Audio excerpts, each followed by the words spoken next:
देवशयनी एकादशी। आषाढ़ शुक्ल एकादशी को देवशयनी एकादशी कहते हैं। इसी दिन से चौमासे का प्रारंभ माना जाता है। पुराणों में उल्लेख आया है कि इस दिन से भगवान विष्णु 4 मास तक पाताल लोक में निवास करते हैं और कार्तिक मास की शुक्ल पक्ष की एकादशी को प्रस्थान करते हैं। इसी कारण इसे देवशयनी एकादशी तथा कार्तिक मास वाली एकादशी को देवोत्थानी एकादशी कहते हैं। आषाढ़ मास के कार्तिक मास तक के समय को चातुर्मास्य कहते हैं। इन 4 महीनों में भगवान क्षीर सागर की अनंत शैया पर शयन करते हैं। इसलिए इन 4 माहों में विवाह आदि शुभ कार्य करना वर्जित है। इन दिनों में साधु लोग एक ही स्थान पर रहकर तपस्या करते हैं।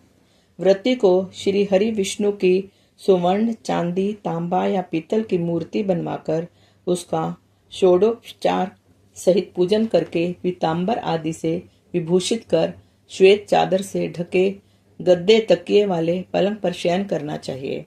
कथा। सतयुग में माधांता नगर में एक चक्रवर्ती राजा राज्य करता था। एक बार उसके राज्य में 3 वर्ष तक का सूखा पड़ गया। राजा के दरबार में प्रजा ने दुहाई मचाई। राजा सोचने लगा कि मेरे से तो कोई पाप कर्म नहीं हो गया जिससे मेरे राज्य में सूखा पड़ गया। राजा प्रजा का दुख दूर करने के लिए वन में अंगिरा ऋषि के आश्रम में पहुंचे। मुनि ने राजा का आश्रम में आने का कारण पूछा। राजा ने करबद्ध होकर प्रार्थना की, भगवान, मैंने सब प्रकार से धर्म का पालन किया है, फिर भी मेरे राज्य में सूखा पड़ गया। तब ऋषि ने आषाढ़ मास की शुक्ल पक्ष की एकादशी का व्रत करने को कहा। इस व्रत के प्रभाव से अवश्य वर्षा होगी। राजा राजधानी लौट आया और उसने एकादशी का व्रत किया।